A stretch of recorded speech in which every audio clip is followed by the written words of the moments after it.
And good morning on this wonderful little Sunday morning where amazingly enough it's not raining, but we got the freaking first chill of autumn coming in. Fall, my favorite holiday, the one that I'm pretty sure that I was genetically built for, that season. And I got to tell you, man, it's been an interesting week, to say the least. As always, work has kept us busy, but I ran into somebody who I believe has done for me on some level that I've been told that I've done for other people. There's definitely an energy out there where, your grandparents are cooler than you, or we, people around my age and a little bit older, are cooler than a lot of the young people running around. And I say that lovingly. It's a definitely a bygone era, and we're in a new era and stuff. There's like this tinge of sadness with this tinge of wow at the same time. It's a really big contradiction. And I almost thought about doing a separate video, which may still happen because I've had a lot of thoughts on it. Had the first good night's sleep in probably a week and a half last night, and I woke up with all sorts of ideas and little pieces of string thoughts of, like thoughts on a string that are starting to weave and connect together and stuff. Then I'm like, you just need to show your haul. You can talk about it as you go along. Maybe see if you do have enough coherent thoughts there to weave a tapestry that could be in, a really cool video or something, right? And then at the same time, it's probably going to be people around your age and older who really just, they're the ones who want to hear it and stuff, right? But I had a lot of great things here that I gotten over the past week. And maybe there's some sentimental feelings going on. Maybe it's where I've been listening to the Beatles a little bit. And as we wait for people to come on in here, man, make sure you say hey, and we'll see how long we stay on here, man. But sometimes I really do feel like when making these YouTube videos and being on here and being able to get some thoughts out of my head or put things together, borderline philosophical, nowhere near as bad as I used to. It really amazes me how I can get something on my mind, or even like a little book. I can see a book that I didn't know had come out back in the day, usually in the 80s and stuff. And within a week, I'll run across it by accident, or it'll pop up somewhere to where I can get it. It's really cool. But it makes you aware of things and appreciate things, right? But I had like a weird feeling all week that I couldn't put my finger on, right? So I started going through the CDs and stuff, and I bought this at a flea market a couple years ago with a couple other CDs for $1 a piece. It's got a song on it called "I Got a Feeling." And one of the really cool things about the Beatles is I've always liked the Beatles, and there for a while, at least online on social media, it seems like it was edgy and cool to be one of those people that was like, I hate the Beatles and stuff. And, they're lying deep down, or they've never given them a chance, because you really don't have a choice. When it comes to, they got a song called "I Got a Feeling" that just, it's not so much what they're saying, it's what they're saying, the tone of Paul McCartney's dual vocals there, and then where John Lennon and Paul McCartney come in and they end up doing a round with both parts of their song, because "I've Got a Feeling" was actually two Beatles songs merged together while they were in the studio and stuff, right? But even the CD case, I mean, that song, if you go read the, "I Got a Feeling," you'll come in, you'll know exactly the way I was kind of feeling. But what I love about things is like with old comic books, old books I get and stuff, is that you'll find things like this inside of them, a little sense of history inside of them whenever you get secondhand stuff, which is just as good as the firsthand stuff if you want the physical stuff, right? So that just kind of amazes me, man. October 20th, 1987, and he signed his name. Now, it's one thing to want to keep your stuff and not have it stolen, but I'm the guy that puts receipts and things inside of things that I buy sometimes if I think it's worth it. So that's kind of cool. So you know what you got when you got it.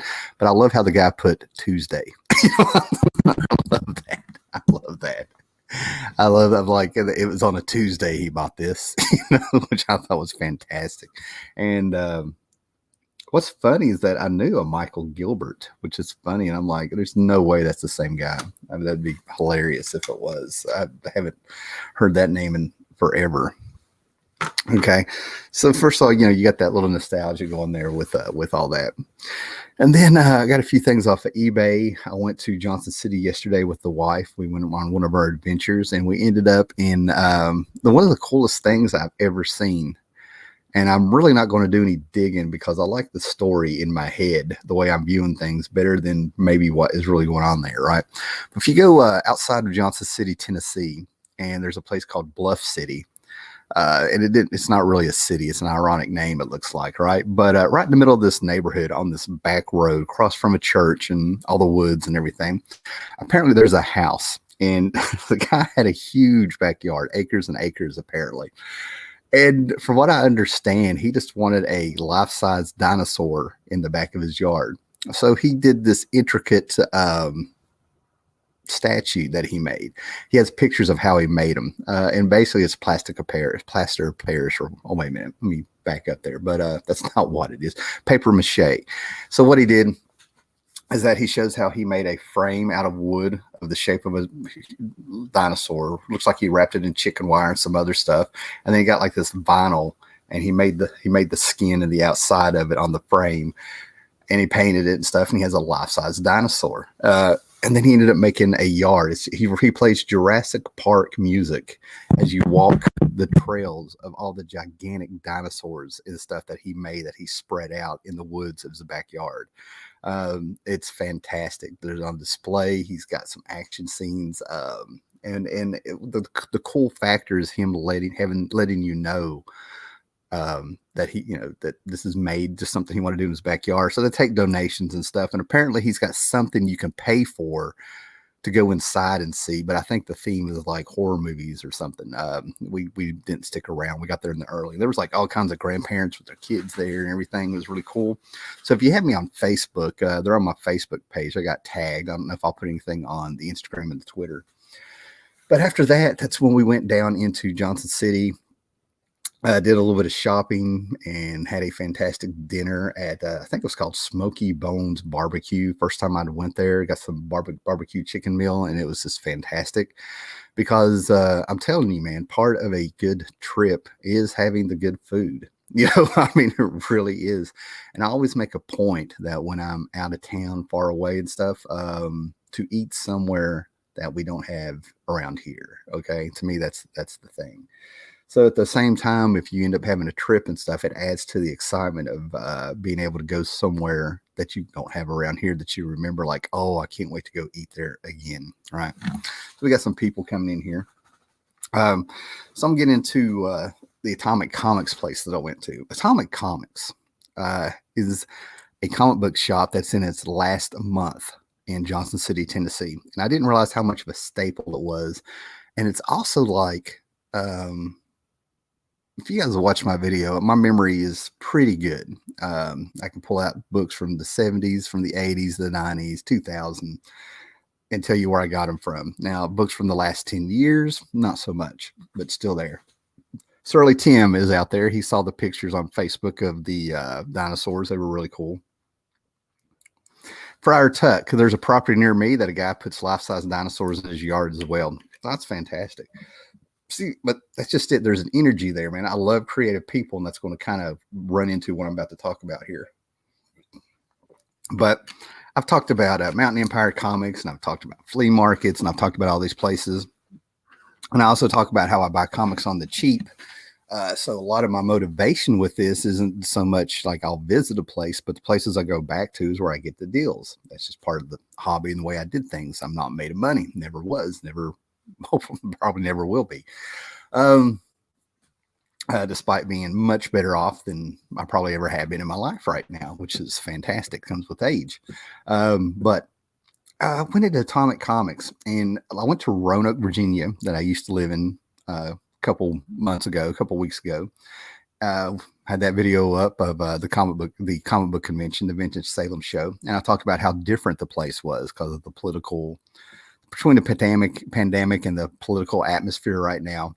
But I kind of felt the same thing in Johnson City, but Johnson City felt like it was just getting started. Atomik Comics is in a historical downtown area. The buildings that the comic book shop is located in. It's a historical downtown part of Johnson City. Very old buildings. I wouldn't doubt if they went back to the 30s, 40s, or 50s or something. If there's somebody out there that probably lives in the area, feel free to correct me, right? But Atomic Comics is a forgotten comic book shop for me because, number one, when you go in, it's not a cheap place to go, as fantastic as it was. So that was it. This is the place where I went in, and I was trying to finish the miniseries Books of Magic by Neil Gaiman and several other artists for each issue, a prestige format miniseries. And when it started out, I was in high school, so I'd have to catch a ride, drive an hour and 15 minutes to a comic book shop, and I missed the third issue. Go forward years later, I'm married. It's the late 90s now, and I go in and I find it and I pull it out. And when I open the book, this is the place where Charles Bess and Neil Gaiman, the signatures have been verified, had signed issue number 3. And then as we went in there yesterday, I didn't realize it, but it's probably been 15, 16 years since I've been in this comic book shop. And of course, he is closing down, which kind of surprised me. But as he talked, the owner of the comic book shop, don't even know his name. We were only in there like maybe 15 minutes, got a few things, and I'm definitely going to try to go back because this is their last month. He had, you walk in, and like I said, it's in a historic building. It's huge. Atomic Comics he has a neon sign there that has not changed in 30 years, apparently.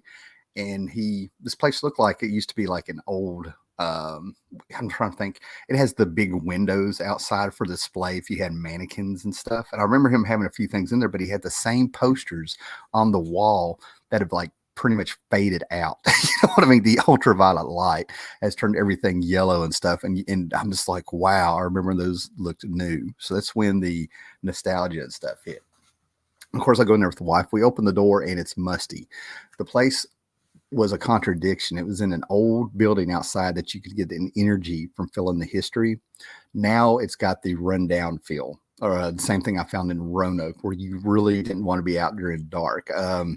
It's really sad to go to places where the sense of history that these places, these old buildings and the people that were around were running around, and it made it feel like special. Now you go to these places and it's just odd. It's just so odd when you go to these places. I don't know if it's the end of an era or what's going on. Maybe it's just part of getting old. I don't know, but that leads to what I'm getting ready to say. So I walk into the place that looks exactly the same. It's got that cool black to it. When you go in, it's long. I mean, it goes way back there, man. I mean, I almost want to say it's like half a football field, and not exactly narrow, but you can still move around. And right down the middle is nothing but rows and rows of comic books. And he's got stuff on the wall. He's got his big counter.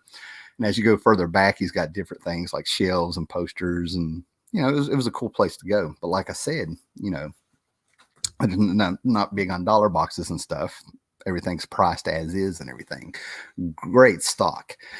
And the place is musty smelling now. And there's a lot of books and things stacked up around, comics and stuff. Turns out these are people coming in to look at his stock because somebody's going to be buying him out. So I go up there, and this is what surprised me. This guy that owns the shop, he is intense, a million miles a minute. It all started coming back to me when I talked to him and stuff. He's always ready to talk. He never blinks. And then he was sitting there and he had a 4-year-old kid with him. It's his son. The man is 57 years old. Means he was born, in 63? So 10 years older than me. Still had a full head of hair. Still had that intensity to him. And now he has a 4-year-old kid in his 50s. And that just blew my mind. Blew my mind as I'm reaching 50 here with this hobby. And here's the guy exactly the same. And all the memories of me going to Atomic Comics, as long as it came back to me. That's why I'm saying it's the forgotten comic book shop. I wasn't a regular, but there's a couple years where, you know, I was in there at least 3 or 4 times a year, you know, I mean, with my buddies and stuff. And I've got comic books, still have comic books where you look on the backing board and it's got the Atomic Comics stamp in it. That's what's always been on my mind. But 30 years, this guy opened the shop when he was 27, 30 years, historic part of Johnson City. And I started to remember while I was in there, he'd have friends come in every now and then. I mean, he would talk to you, but he puts it out. It's like there was no filter there. He'd put it out. But I remember being in there a few times and seeing some of his buddies come in. And this is before tattoos were acceptable. I mean, they'd be tattooed up, neck tattoos all the way down. Looked like they walked out of a Blink 182 video 5 years before there was a Blink 182. And they would be sitting there, he'd be sitting there eating with his friends with these salads that they ordered out from all the great food around the historic district and stuff. And somebody would make a salad to where you would sit there and your mouth would water. It was the first time that I saw a salad not be a side order. It's little things, food, little things, right? And this guy would sit there and he would sit there and have lunch with his friends. And I'm like, he's an all right guy. It's little things like that you notice, right? But anyway, so he's sitting there and he's talking and he cracked us up because he's telling it like it is. Like I said, there's no filter. It doesn't feel like there was ever a filter on the guy. There was an intensity. I remember never really being able to finish a sentence while we were talking. And that's more me than him, you know. I have my moments where I get a little bit manic and talk real loud over people and stuff, but I've gotten better with that. But this guy, he's just turned on constantly over the years and stuff. Here he's 57 years old, and it seems like he has lived every minute of it on his own terms. Maybe, you know, I'm romanticizing a comic book shop, you know, but it's just the perceptions and stuff. So I'm sitting there, I'm doing the math. This guy's going to be like 71 when his kid's 18 and stuff. You know, and I'm just sort of like, he's still got a full head of hair. I'm just taking this all in. He's still in. And it's sort of like, you know, he's the ultimate Peter Pan. You know, he just lived life, I guess. It was really cool. But then he cracked me up the way he was talking. A little bit of the grumpy old man came out, and I just cracked up because, you know, he was talking about things that have been talked about with Comics Gate and all this stuff on YouTube and the condition of the comic book business, if you will. They can remember they're in a business. And it came out, and you could tell this is from him being in the middle of it. He's not doing some war or anything like that. That's what I'm trying to tell you. This guy it's what's right in front of him. But came in and he said one of the reasons he's a little bit happy to get out, maybe it hasn't sunk in yet. This is the moment I caught him. All right. I don't know what his feelings are. I'm going to read this comment from Red Vitamin Blue here in a minute. So anyway, but he was talking about some of the problems, the DC's distribution problem, the pandemic a little bit. But then he cracked me up. The old man came out. He was like, these damn millennials. They buy comics and if they don't like it, which is most of them, they try to bring them back and get their money back and return them and things like that. He's just tired of dealing with stupidity, in my opinion. He didn't use the word stupidity, but I got what he was saying. And I think he's happy to be out after 30 years and stuff, seeing how things have happened.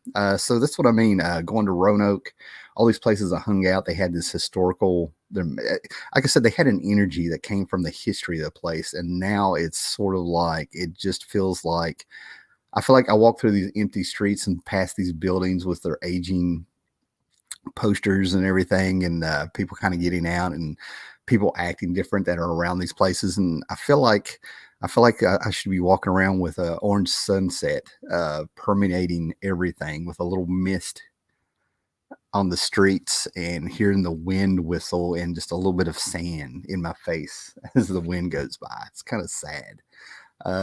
So it kind of gets you that. But at the same time, here's this guy, 57 years old, going into a new venture in his life. 30 years with the comic book shop, 4-year-old kid, still looking young, same intensity, just a little bit of the grumpy man coming out. And then when we went to pay, we were using PayPal to pay him. And he just admitted, hey, man, I'm from a different era. You know what I mean? So there's an awareness here. This isn't like Peter Pan syndrome where you still think, you know, you're a certain age. He totally gets it. So it was kind of inspiring here because I'm surrounded by people who are retiring in their 50s and mid 50s. And seeing a lot of my friends who I'm having those moments, and I'm sure I'm getting looked at like that, where I'm just sort of like, I cannot look that old, you know, and we're still ripping the roads on the weekends whenever the wife is off and stuff. And last couple of years, I've always made sure for the last 7-8 years, there's don't get me wrong, there's a couple of months I didn't do it, that I would at least make a big road trip. When I had the minivan of doom, which I was proud of, and I would sleep in the back of the minivan if I couldn't get a hotel room or something. So I think it's all about attitude and finding an adventure and keeping yourself going without being desperate about it. You know what I mean? Don't do it because you want to prove you're not old or something. Okay, this is really cool. Everyone used to wear suits and fine dresses whenever they traveled by plane. Culture has changed for better or worse. Historical let me get another drink of coffee. History inevitably, it's not going to happen this morning, becomes degraded over time in the absence of vigilance. becomes degraded over time, the absence of vigilance. You know, Red Vitamin Blue, I'm glad you're out there because I think you just bottom lined and found the words that I needed. I needed for that, right? Here we go. We got here retirement in 50s. I'd love to be able to do that. Yeah, it blows my mind. I didn't know it was an option, or I may have done things different. You know, I didn't know retiring in your 50s was a thing. Toki Deathhammer, good morning. Shirley Tim, good morning. Felt we showed a little bit of books because I could go on and on and on about being all philosophical and looking at people who are at different stages of life and it having like zero effect on them almost, right? So one of the first things I'm going to show here before I get to the good stuff is if you have an Ollies near you, it's going to pay off to be vigilant. But we'll get to that in a minute. Okay, one more here. I've noticed that a lot of places that I used to frequent seem more like museums from a lack of use or appreciation by people obsessed with minimalism. Yeah, you know, some of this stuff that goes on, places age. But, you know, I grew up in a place that boomed. It boomed probably like around the 1900s and then all the way up until about the early 80s, thanks to the coal mines. And I could go on and on about social economic class and all that stuff that it affected. But it had it was called, I lived in one of the first places I lived in Richlands when I was a kid, about 4 years old, was called the Brickyard. I lived across the street from all the bricks, the train tracks right there. And this is the place where they make bricks. So they had all these brick domes. Like, I swear there's probably like, there had been like 50 of them all side by side. That's where they carried the bricks inside to dry, if you will. You know what I'm saying? If you go by, if you have any kind of highway department near you, you've probably seen these domes, much bigger now, made out of different material to keep road salt, you know. But I grew up around that. So that's probably where, I'm not lying. That's probably where my sister, my sense of history may have been peaked, or maybe I noticed it first because I just knew those were old and they were cool and you'll never find them anywhere else. So when they tore them down to put up a big lots, I was bothered, you know, but you really didn't go into them too much because of bums and hobos and stuff that would drift through. But I remember the summer that I was a skater, which is a whole story all of its own, why I don't like skaters and stuff, per se, back then. I ended up beating up two of them when I was 110 pounds. But we would go in there and make half pikes out of wood we found and stuff like that, half pipes and stuff, and sneak in there because nobody came in them. You know, it was really cool. I believe I may get older quicker if I retired in my 50s. Yeah, I don't know, man. It's something to think about. So one of the first things I got is if you had, I don't take this in general, you know, this is one of those things I'm really not interested in people being specific about because it's over. But eBay is one of the things I've shied away from a little bit, not out of a conscious decision, but you know, the prices are getting outrageous. The shipping is outrageous. And the last two things I ordered before this came in really damaged, and it really bothered me. One was a Starman hardback omnibus. And then the other one was a Starman preview issue. And I was just like, how do you take this stuff and just stick it in an envelope and mail it? And then I had my mail carrier they got destroyed when they got here, shoving them in my mailbox. I can go on and on, right? But eBay I got an alert. eBay had sent me a message, and I had a $25 coupon on eBay. It's supposed to be like, I don't know. I made my eBay account in the 90s. So if you had an eBay account, I guess over 20 years old or something, you got a $25 coupon to use on there. So I ended up getting two things. I think I ended up paying something like $8, the difference and stuff, but I went for it. So I was just playing around, and you had to spend the entire $25 to get what you wanted. So this didn't come to $25. That's why I got something second, but I had the max.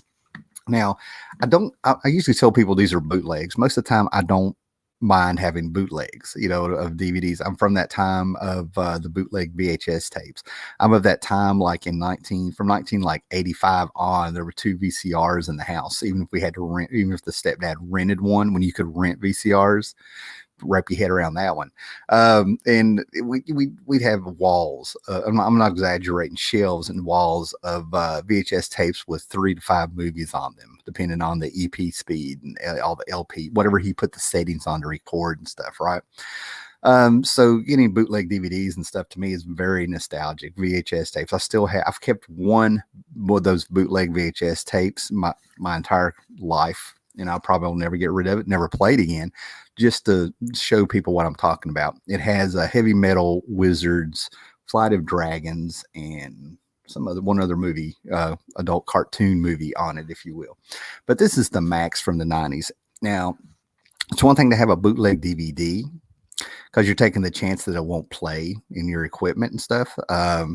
But then you turn around and you get something like this that's very well done, very well taken care of. And whoever made these, I'm going to give you the name of the place, did a very good job. We watched them last night, put them in, kind of watched them. They're done in chapters, which is fantastic. And one of the features, like I said, it's been a while since I really got a bootleg DVD. One of the features is that it has the play each episode separately or play them all the way through. That did not used to be a thing, which is very cool, at least in what I came across. So if you're interested in getting this, let me take my address off here. But you can find them, I guess I'm hoping this is their eBay handle, but they're out of North Carolina. Come on and focus. Movie Mars, Indian Trail, North Carolina.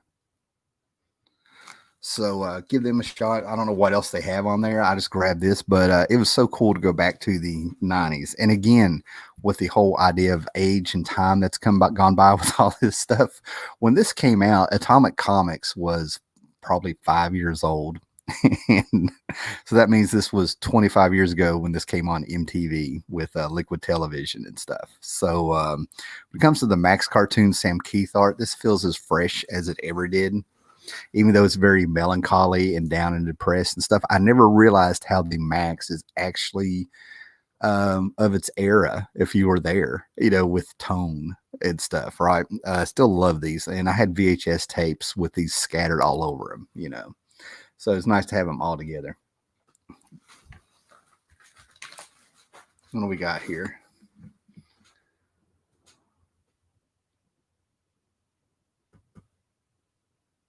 What do we got here?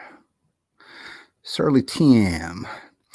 Been disabled for over 10 years, and I'm more busy now than I was when I was working 4 jobs at a time. It's more of a state of mind, and I'm 52. That's fantastic.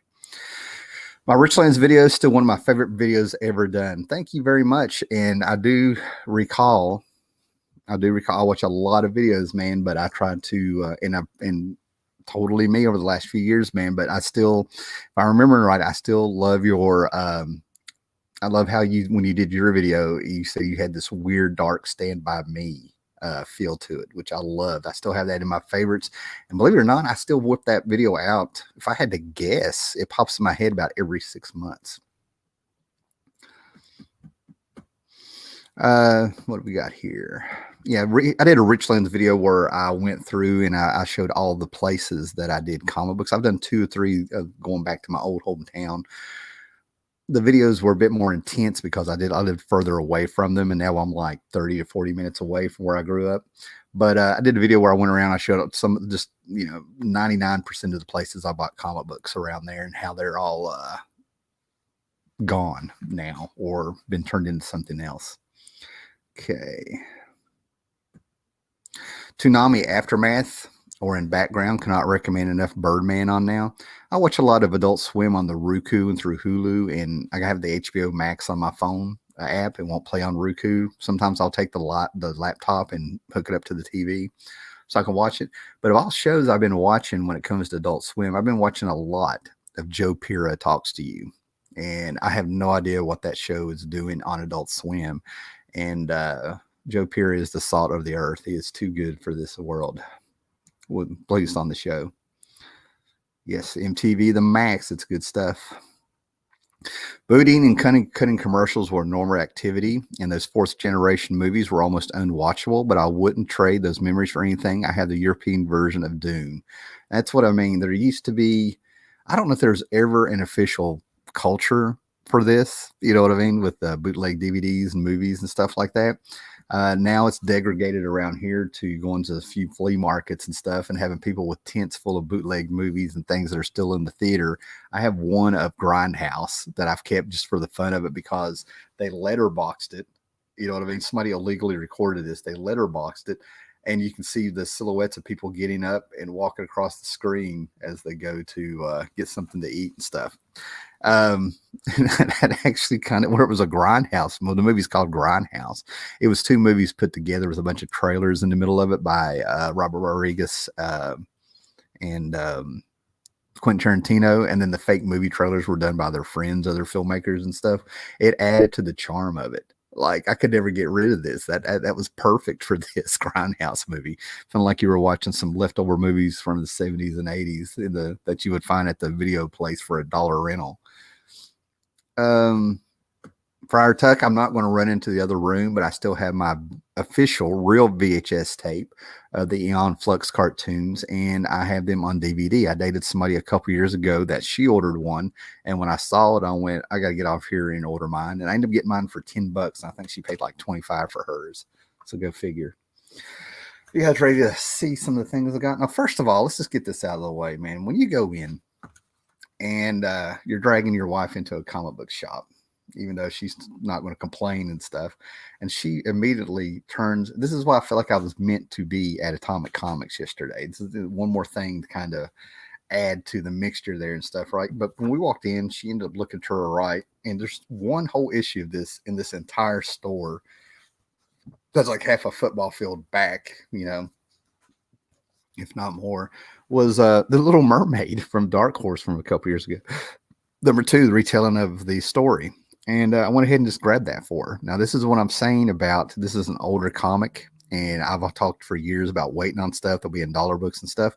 I don't think this guy ever did it at Atomik Comics. It still was $3.99 beat up and in there. And I think he special ordered this.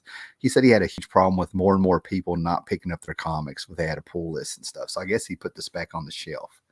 And I'm not going to lie, I have Disney comics. I'm not one of those people that are like, oh, that's for kids. No. There are a few things I will roll my eyes at, but not this. But I got to admit, I have no idea who the people are who did this comic, but it is not bad. It is not bad. And I think the strength of this book is the coloring, the colorist who did this.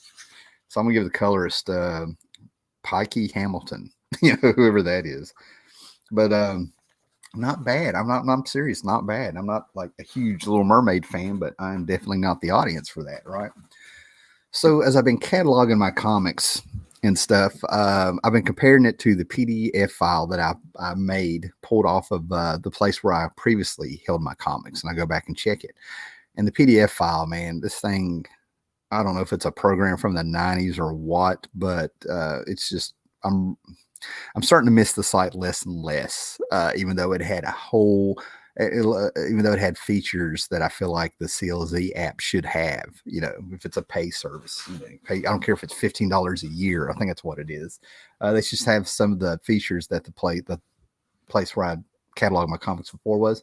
But I'm starting to find out that I've talked about having a few robberies, out robberies over the years.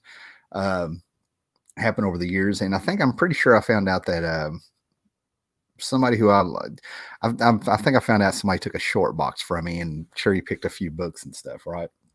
Won't get into that, but I'm finding out that like these full runs I had are now having 2-3 issues gone, and they are minor keys in the series, like this one, which is the origin story of a character named Johnny Sorrow. Johnny Sorrow from the JSA, Dave Goyer, Jeff Johns and stuff. I'm trying to figure out the year. Yeah, 2001. This actually was a little bit of a hot book amongst people who were into this kind of stuff, because Johnny Sorrow has a bit of a H.P. Lovecraft feel to him when you get the origin story in here. Like I said, not some book that's been on fire ever or anything like that, but people who were into this stuff, this was a bit of a book. That's why I think I know who flipped through my comics and grabbed a short box of stuff, because they knew what they were getting back in the day. But I got this. And now I have a complete run of the JSA by Jeff Johns. I mean, it was like, God, to go through there and find one issue missing blows my mind after you've got it proof that you had the full run where you cataloged it before. Makes you think you're not crazy, or a book's floating around, or as you accumulate comics over the years, you start thinking you're crazy when you can't find this one book, and you end up digging for hours for it and find it, or you pass up something and you could have swore you'd bought it before. It's a thing. That's why I'm showing this and went into detail about a JSA number 18 that nobody talks about. Unless you've been there, you don't know what I'm talking about.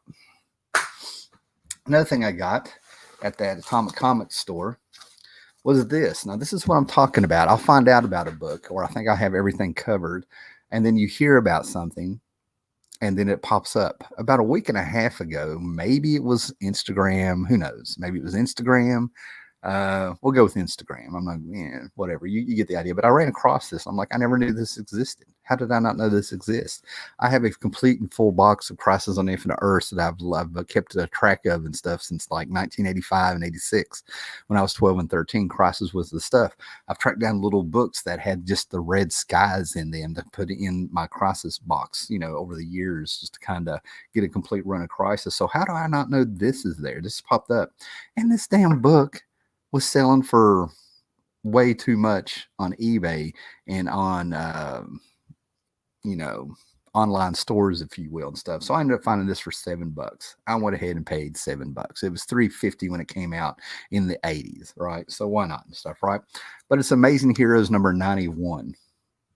I don't know why this book got a little bit of a buzz, at least on the online circles that I see. They say I'm being real hesitant. I'm not trying to act like this is a hot book. I'm just saying people who knew about it seemed really excited. They were trying to track down. It's almost like they saw one person have it, and then everybody had to have it. You know what I'm saying? I don't know what was going on. So I turned around, and out of the dozens and dozens, if not hundreds of boxes Atomic Comics had, this was in the third one that I looked in right by the door as I was just scanning. I'm like, I'll be damned. And it was all by itself. No other Amazing Heroes around it. I was looking for All-Star Squadron number 4, and I was like, holy crap. So I grabbed it. Now, what's cool about this is that this is a very cool book. I'm pretty sure it's from 86, and it came out right after, I think, Crisis was getting near completion, if not done already. And they go through here, and it's a special Crisis issue, man. They Mark Waid does 2 or 3 interviews and articles on Crisis, one with Marv Wolfman, and then they have an obituary site where they go through the characters that had died in Crisis, and then they had a section where it was the new characters who popped up. And it's very well done, considering it's just typesetting and, nothing real fancy and stuff. But what a fantastic George Perez cover, man. I'm telling you, this is good stuff. Amazing Heroes number 91. Who knew? Who knew? Can't believe it popped up like that. So what we got here, as we just pace ourselves. Iron Man movie. I bought bootleg for $5. Saw silhouetted heads in it. Yeah, that's funny. I'm going to assume this is a Little Mermaid comment. Back when my daughters were little, I tried getting them interested in comics, but it didn't happen. Oh, I saw daughters and was expecting that. Yeah, that's why it killed me a couple years ago when people were trying to say that girls weren't allowed in comics and they weren't this and they weren't that. I don't think there's a little boy out there or a teenager who would sit there and, you can see it in the movie True Romance with Christian Slater with Patricia Arquette when he takes her to the comic book shop in the movie that he works at. There's no guy who ended up having a little bit of embarrassment after he sits there and pulls out a comic he's excited about and he's trying to explain the story to her. And then you're just a little bit embarrassed because she's just really not interested. Like I said, I've told the story where a year apart in high school, I would have a girlfriend over. I'll leave her in my room. I'd go take a shower because we were going to go out somewhere. And 2 of them, a year apart, both bolted while I was gone because they found my comic books. I'm not joking. That is not made up. And that is why that happened. So that's why I never I believed any of that crap. Shirley Tim. My grandson makes fun of me for juvenile comic book collection. He calls them baby comics, but he's enjoying reading comics more than I'm helping him teach him how to read. Yeah, Scrabble with my grandmother and comic books, how I learned to read. Great GSA run. Starman and Hawkman were great around that time as well. Yeah, I've got the full collections of them now. I love that. It was so cool to be collecting those books and being able to tell people that when they were complaining about how late Ultimates was or how something was going on or these other hot books that were going on. I'm just every month, man, I'm getting those GSA books, which was the best comic on the racks back then, honestly. Seriously, in my opinion, if you go back and read them, solid comic book writing stories, especially with Starman. Okay, Shirley Sim, I just bought that Amazing Heroes a few weeks ago out of my dealer's dollar boxes. Love that book. Awesome. He found it for $1. Mark Waid was amazing back then. He's definitely lost his mind now. Cool. All right. The embarrassment that I was talking about probably came from youth and age and discovering that they weren't interested. After you got over that initial shock and stuff, you just kind of didn't do it again. Okay. So before I get to the omnibuses, I'm going to show a few things from the Ollies and stuff. It's really definitely right. I have an Ollies 10 minutes up the road, and then I have 3 more that where I'm living now. Before they were an hour away, add 30 minutes to it. But I have access to like 4 or 5 Ollies if I really wanted to get in the car and go. And about 2 years ago, I did it. We went to a bunch of them because that's when they got the $15 million worth of warehouse trades and omnibuses and stuff from the DC warehouses and a little bit of Marvel or something, right? But now I kind of stop when I'm on the road and stuff, right? Because apparently these are regional. You won't get everything at these Ollies all at once. Apparently, you get this chunk, and this chunk. But this is something I've never seen at any local Ollies and stuff. But if you guys remember Super Villain Team Up, I've got the same 3 or 4 issues that I've had since I was a kid that were probably the stepdads and stuff. If it had Dr. Doom in it, I knew exactly who bought it, and that would have been the stepdad, right?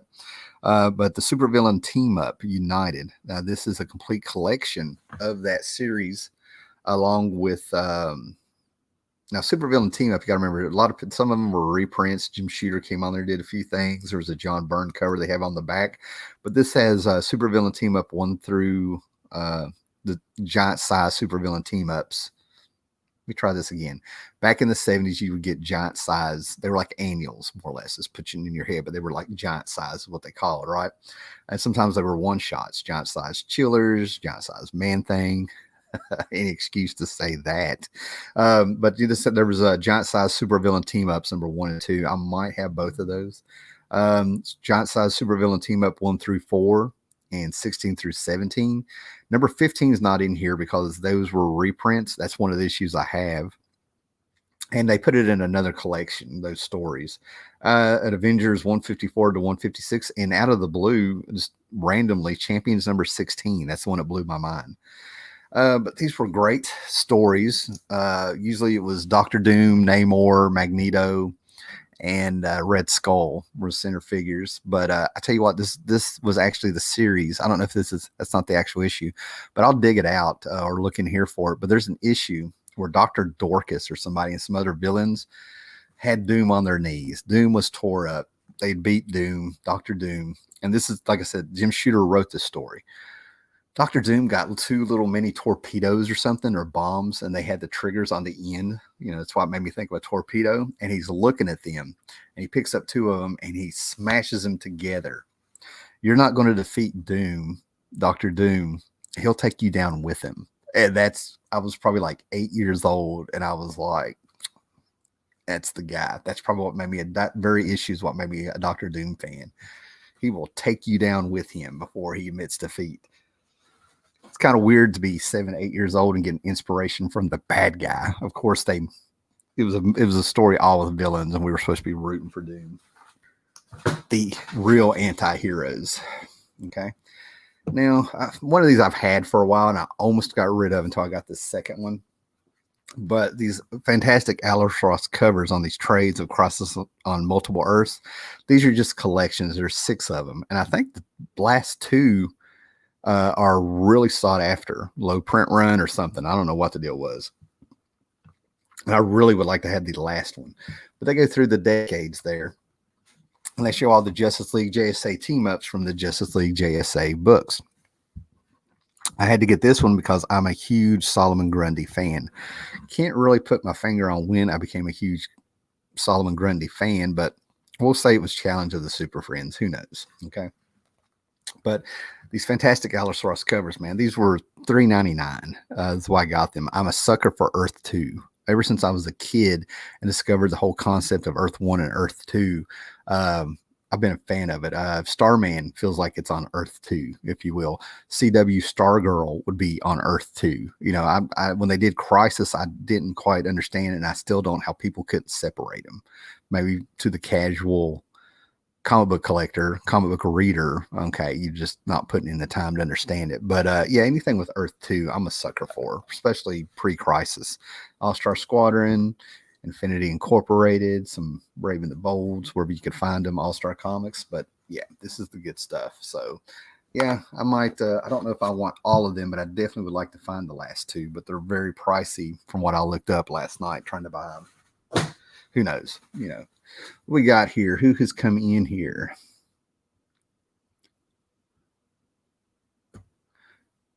Toki Deathhammer. I grew up in the South. To be interested in anything other than hunting or football was really shamed. Yeah, I could see that back then.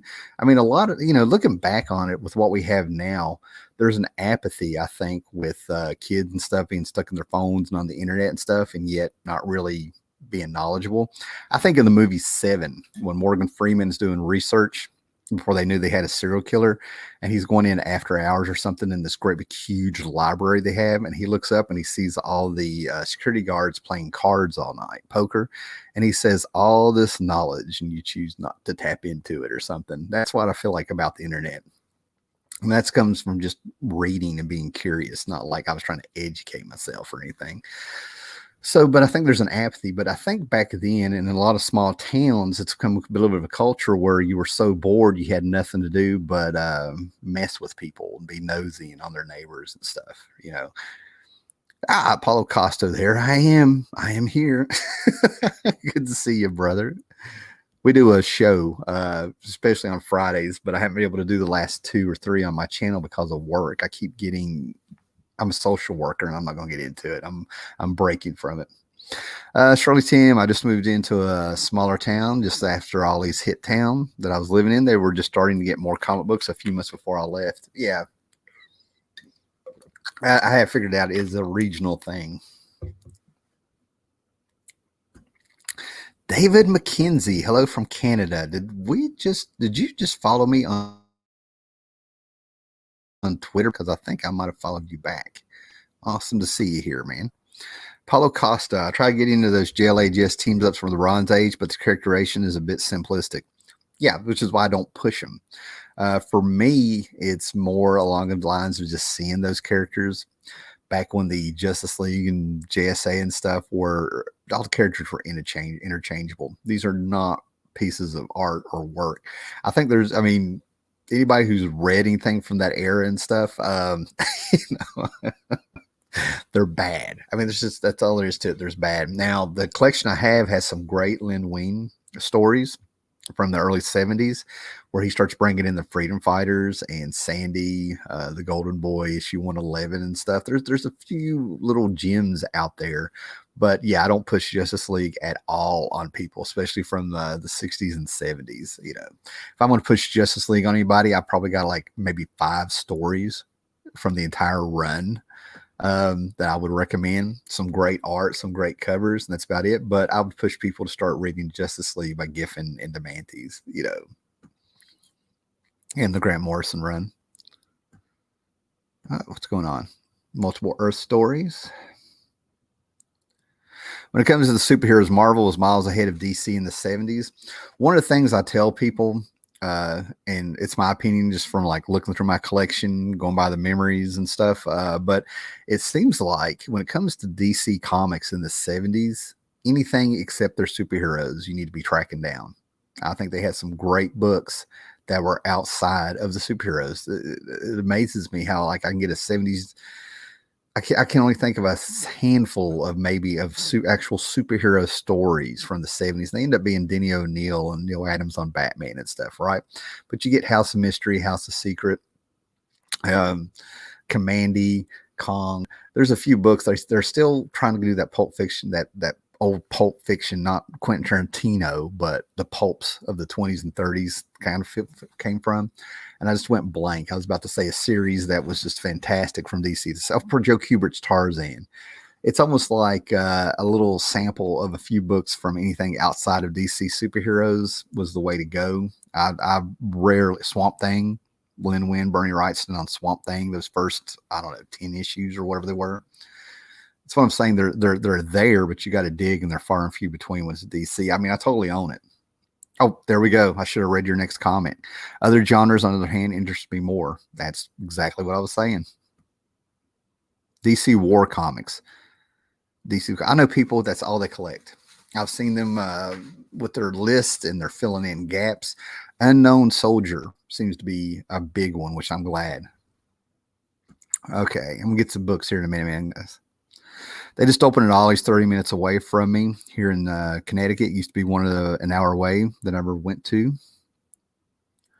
Oh, Gore Vidal is showing up. Good morning, Tim. I'm telling you, your region has the best Ollies. Can't find anything like that here. I understand your conflicted admiration for Dr. Doom. For me, it's Wagner's Grendel. Yes, and I finally read some Wagner's Grendel, and it's just not hooking me like it does other people. The Wagner stuff, it's more I'm a fan of Matt Wagner than I am of his character. You know what I mean? If that makes any sense. And I think you will get it, totally get it. I like Wagner's execution with his storytelling more than what. Yeah. Went to an Ollie's by where I grew up in Albany, New York a few years ago. Bought $70 worth of trades equal awesome. So you got $70 worth of trades from Ollie's, which means you got something like 35. Yeah, at least now I'm playing. Playing. It was the simplicity of those Bronze Age books that were appealing to me. There were quick reads that filled those cold Ohio winters with something other than snow. Yeah, it was a spark for the imagination than it was anything. I did a video a few months ago where I found a Batman comic from 68 or something that it took me a while to track down, because when I read it when I was a kid in 1978-ish, it didn't have a cover on it. Didn't have the first couple page, but it was like one of the origins of one of the clay faces. And it really surprised me that as I finally found the book and read it, and I was comparing, thinking about, I've not read this book in over 42 years or whatever it was at the time, that how much of my mind as a kid filled in the gaps of the cave that was in there and a few other things. The story of the Joker, it reprinted the Red Hood story of the Joker, from the 40s or something, 50s or 40s or something. But it just amazed me how my little 6-7-year-old mind filled in the gaps. And Gore Vidal, you're getting yelled at here.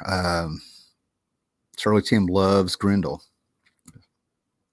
Well, like I said, Grendel is just a character I recommend everybody check out, because a lot of people love it and stuff. For whatever reason, it's just not grabbing me. And I'm gonna put it up there that it is probably because I didn't start from the beginning. I'm finding out the Grendel that I'm reading is not Rose Thorn, the original Grendel. There's something just not clicking with me, man. And I feel safe saying that, because I think over the years you've seen I can follow a comic book when reading. You know what I mean? So now this is the one that, again, I get these ideas for videos, but it's all about time. I find it ironic that during the big pandemic that's going on, a lot of people are still furloughed and still doing things. We are the only office in the state. Let's put it that way. I don't want to put out too much of my business or anything. I found out in the state of Virginia, we're the only office that we're quarantining ourselves in our office and wearing masks and doing all the safety precautions. But whenever we end up having to do conference calls and stuff, people are surprised that we're still in the office.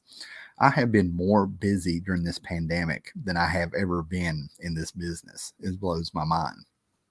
And it's also because it takes what used to be one phone call and maybe a round trip of 20 minutes to go take care of things. If it was outside the office, turns into a half day and about 10 phone calls because of the pandemic just slowing everything down. So I don't really have time to do these videos that I get ideas for. So I'm starting to do a notebook of things I would like to do in the future, and maybe have more appeal to do it. But this is a book that I'm going to do. Now, I was very hesitant to buy this book, even though it's a $50 book I got for $8. Okay. And I love this man. I love this man. I can honestly say that if there was ever a man that I could say that I love that I never met, it's going to be this guy. But I was real hesitant because if I understand right, I think this book came out during his 100th anniversary. And this was a time where Marvel did not have the best social skills with their fans and stuff. Let's put it that way. And they were run by a bunch of people who had never read comic books. So anything that they did to show any kind of appreciation or appeal was fake. But it's this nice slipcase of the Marvel Legacy of Jack Kirby. And right there on the cover is the great self portrait, I guess he did in 1970. And I'm sure if I read this more thoroughly, it probably tells who he did it for. But this thing is fantastic. Okay. It's the Legacy of Jack Kirby. The slipcase is fine. The actual book's fantastic, but they took one of his Celestials, did the wraparound cover for it. And I ended up doing the thing where I'm like, just blown away, man. They go all the way back to the 40s and stuff, giving you samples. Now, what's great about this is that it has a couple of, I don't know what we would call them, a couple of short essays by people. John Cassidy, Mark Bagley, Joe Quesada, Alan Weiss, Tom Scioli, Sal Buscema. People doing like these little blurbs in here about their thoughts and of Kirby and or Kirby's work and stuff. And I've read a few of them. Tom Scioli is the best one. The guy spent years studying Kirby and actually just started coming out with like his book. He's been on, I had him on Twitter for a while just because he would show pages of things he was working on for the Kirby biography that he was doing, little samples, if you will. But Tom Scioli and I, maybe it's our age or whatever it is, but my favorite Kirby is from the 70s, you know, the Bronze Age Kirby, Eternal, when he was doing all the world building and stuff. But Joe Quesada, I'm going to give him credit because in his little blurb, his little mini essay, he flat out just tells you that this book is a failure for what it's trying to do. And I get what he's saying because Kirby, in my opinion, has influenced so much, not just in comics and outside of comics, through his pencil that it's too big to sit there and talk about, list off everything Kirby influenced. And that is not fanboyism coming out of my mouth.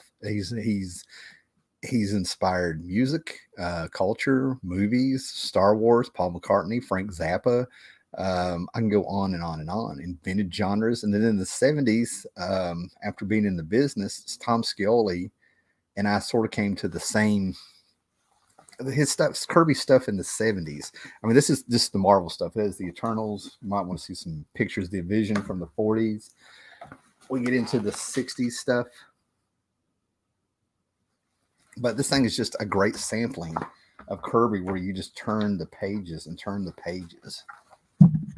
And I caught myself doing, oh man, this was my favorite stuff by Kirby. I turned the page. You know what? Maybe this is my favorite stuff by Kirby. Turn the page. No, this was my favorite stuff by Kirby. It's all good. So, but Kirby, oh wow, his stuff in the 70s I couldn't put my finger on because when I was a kid, Kirby scared me. That OMAC #1 cover, the girl, it turns out to be a robot, but in my mind there was a girl encased like odd, looked like she'd been chopped up and encased in cinder block and a big cement block, and it's thrown. He's throwing it. He had this abstract art with the Celestials and stuff on their thumb. I think he started getting into abstract. It was just abstract. I finally had the words that just blew my mind. I would have to turn over a Kirby comic if it was in my line of sight when I'd go to bed at night so I could sleep. It freaked me out. And then over the years, I became a huge Kirby fan and remained that way. But his 70s stuff, a lot of people are like, oh, he's getting older, he's losing it and stuff. But I can never put my finger on his Machine Man and his Eternals and his Devil Dinosaur. He had all these ideas coming out in these books that weren't attached to the Marvel Universe, and they just sound crazy when you're looking at them. Flash forward to like, I'm in my 20s and 30s, and I'm like, he was ahead of his time. You know, I was like, he was innovative back then.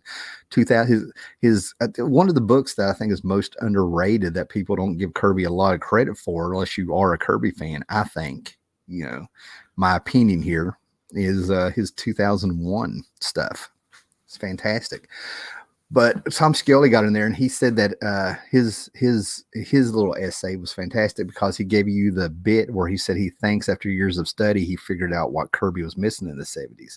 That caught my eye because I was like, I'm the same way. I had my opinion what it was. I read his essay. He gets down to his part and he says there's a vulnerability that is missing from Kirby's work in the 70s. And he feels like it's after coming back to Marvel and stuff. We're saying the same thing Scully and I are saying the same thing, but he's just got different words and just a little bit of a different viewpoint. You'll see what I'm saying. But Scully sat there and said that was a vulnerability. That's why you had a machine and everything was armored like the Celestials and stuff, right? He'd already been through things, and he's doing things, except for his Captain America work, he was doing things that were not a part of the Marvel Universe. He's still building worlds. The guy freaking made the fourth world based on religion and throwing superhero stuff into it. He comes to Marvel. We get Devil Dinosaur, Machine Man out of science fiction. And then we turn around and we get the Eternals, which is more like, a lot of people are saying that's just the New Gods all over again. No, that's based on myth if you study this stuff, right? Anyway, so New Gods from religion, Eternals from mythology, I think. You also got to understand this was a big thing about the space gods in the 60s and 70s because of a novel, and I think it was called Chariots of the Gods and stuff, because Kirby, here I am going on a rant about Kirby, man. But anyway, getting back to it, but I felt like where Scully says there's a vulnerability that's missing from Kirby's stuff, because, and he's probably been screwed over by DC, Marvel, everybody, and then here he is again. I feel like it was take no shit. He used the word vulnerability. I think it's take no shit. Kirby was doing things his way in his worlds, and it was unforgiving. I feel like his stuff is unforgiving that he was doing in the Bronze Age, and that's why it gives it like this weird edge and a little bit of a, he was doing Black Panther too. I mean, I can go on and on. Sorry, I'm filling in the gaps, but to me, there's attitude and a viciousness to his stuff that he was doing, which is why it comes off like a little bit of an edge, and it's a little disturbing when you read. You know what I mean? To me, he says there's a lack of vulnerability. I feel like there's a little lack of humanity. It was more alien and more about robots and stuff. I mean, I love this stuff. I love being able to read through there and trying to figure out what he was doing, and we may never have the answer, But Robot Man, Celestials, and then having to have a lot of that stuff dragged into the Marvel Universe and disrupting what he was doing. Nobody left him alone. They should have just left him alone.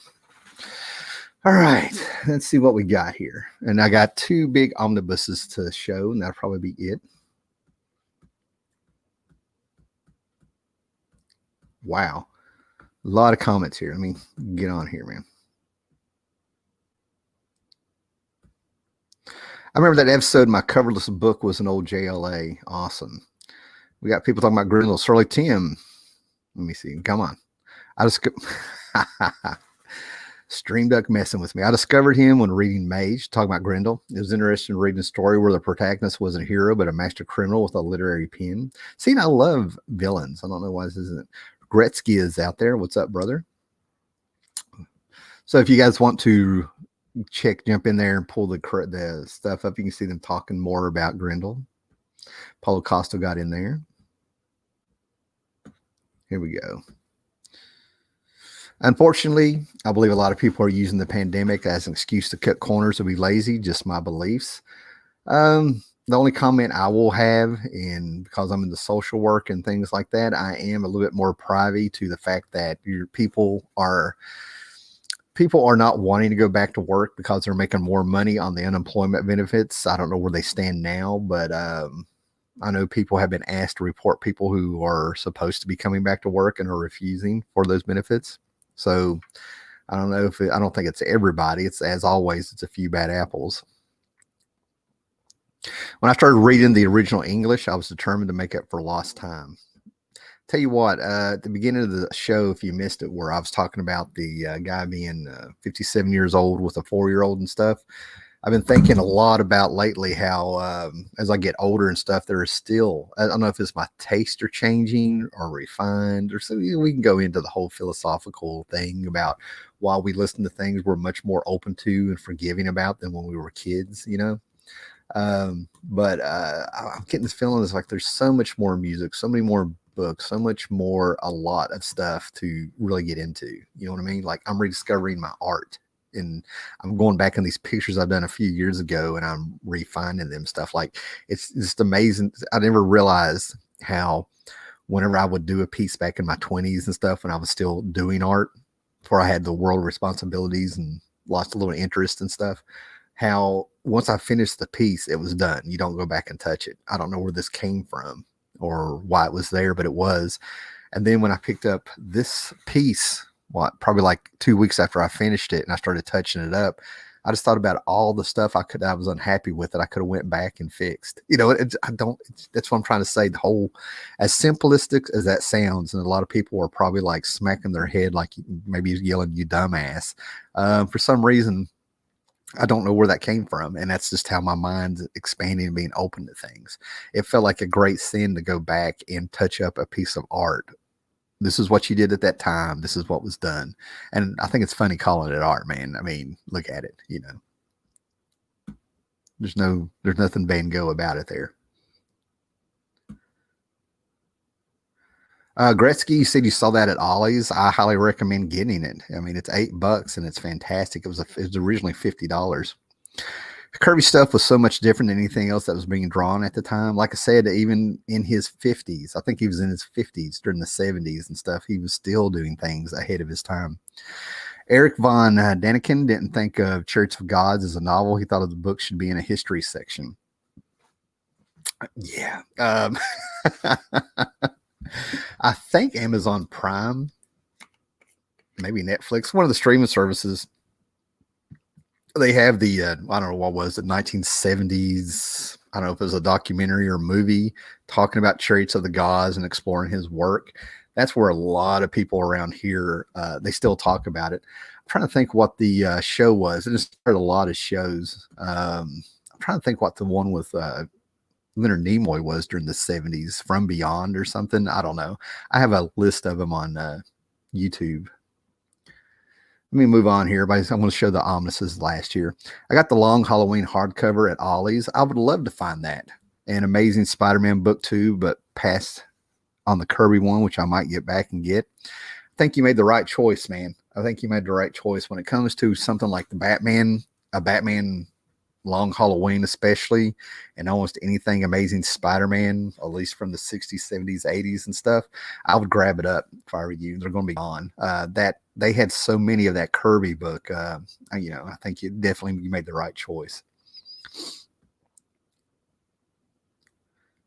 I never edit my art at a later date. Once it gets out of my head and on a paper and canvas, my part is done. Okay, glad I'm not the only one. In search of this again. Whenever you guys, I'll throw something out there and I can't remember it, or you got that thing where you're on the live show and you go back and listen to it or something every now and then, and you hear yourself say something that was not in your head, and how that came out of your mouth amazes me.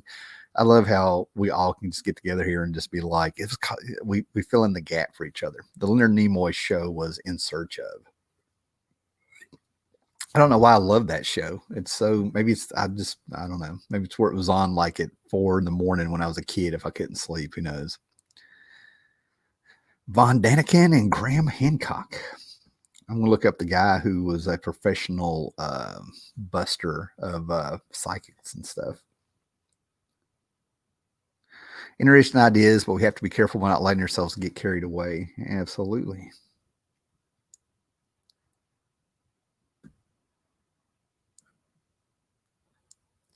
Rob Ripa. Awesome, man. Good to see you here, man. So the last two things I got, now this kind of hit pretty good. Okay. It was at the end of a payday. I mean, at the beginning of the payday. All right. Cause I'm still frugal as hell when it comes to this hobby, but there's some things you see and you just got to take the plunge because you know it's going to be gone. But what I got here is the first one I'm probably going to end up flipping. I really don't know if I'm going to open it or not. I got there were 3 of them. I bought one for me, bought one for my buddy. He PayPal'd me the money back. I got paid the next day, then ended up going out of town for work of all things. And during my lunch, I was able to pop in at an Ollie's there. But the first one I got, I couldn't believe the price of this, $125 retail, and this was $19.99. So I got the Deadpool Omnibus. Was it Deadpool Classics? Nope, just the Deadpool Omnibus. And what blows me my mind about this Deadpool Omnibus is that it's not the whole series that came out by Joe Casey and Ed McGuinness and stuff. They start with issue 34 to 69. So I don't know if there's another omnibus out there that collects the first half of the series or what's going on, because this has a number 1 on it, or it did. Yeah, volume 1. But anyway, this has a lot of great stuff, and it was $20. There's no way I'm going to skip 12 pounds of storytelling for $20, especially when it's 125, still sealed. It's got Christopher Priest, Jimmy Palmiotti, Frank Terry, Gail Simone, Paco Diaz, Jim Califrey, Jorge Yente, Undone, and Alvin Lee. Deadpool 34 to 69, Black Panther number 23 from 1998, Agent X 1 through 15, which I have never read and I've never seen that in anything. We're talking blurbs, letter columns, dollar boxes. Never even heard of Agent X, so I'm fine.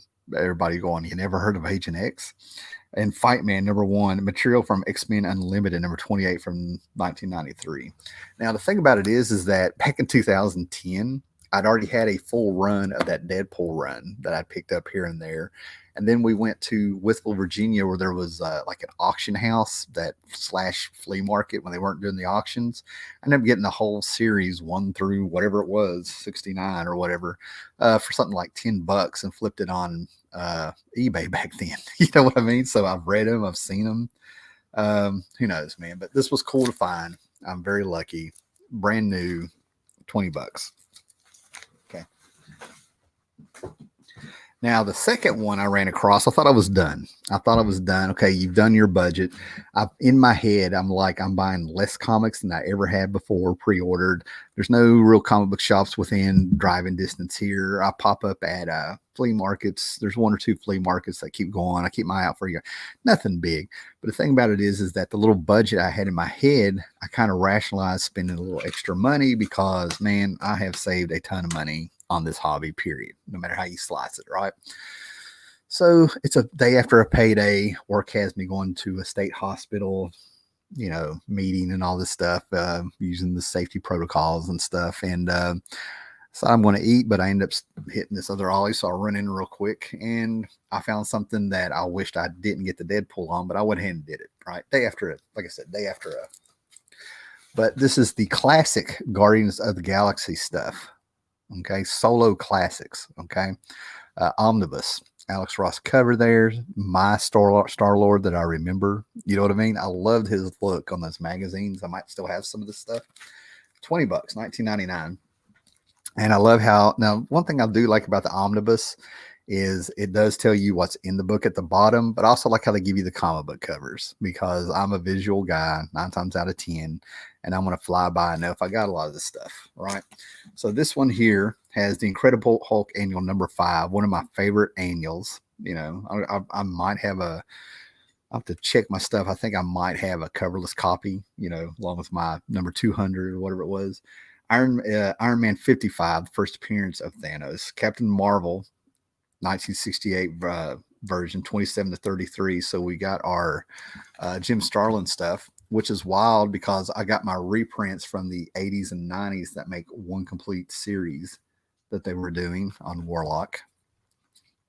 The Jim Starlin stuff. Got a few of those scattered around. Where am I here? Strange Tales 180 and 181. Warlock, the 72 series, number 9, 11, and 15. The Avengers annual, number 7, and Marvel 2-in-1 annual, number 2. 2 very key books that complete the little saga of Thanos and Warlock, at least at the time. Marvel Spotlight, Marvel Premiere, Avengers books, more Incredible Hulk books. The Rocket Raccoon, Mike Mignola, Bill, what was it? Bill Manlow, maybe? I had that miniseries. They had the 80s miniseries before Mignola was a huge star there, if you will. And a lot of Tales of Astonish. They even had the little Logan's Run number 6 Thanos story that was in the backup of it. Marvel Preview, Marvel Super Specials, Thor, Marvel Graphic Novel number 1. Is that the death of Captain Marvel in this? I didn't know that. That can't be right. Marvel Graphic number 1. Yeah. Well, what do you know? Sorry, guys, I'm ready to crack this open now.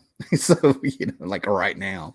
But what I like about it, if it'll focus, is that it has all the Star-Lord magazines that were floating around my house from when I was a kid.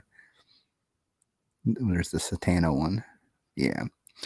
And I don't know which one it is. One with the white border and stuff. I need to check and see if I still have that. So, wow, that's cool. It's got the death of Captain Marvel in here. I can't be well. Anyway, I didn't catch that the first couple times I read it. So yeah, that was very cool to find, man. So very happy with the first one. I could really care less about the second one. Like gold.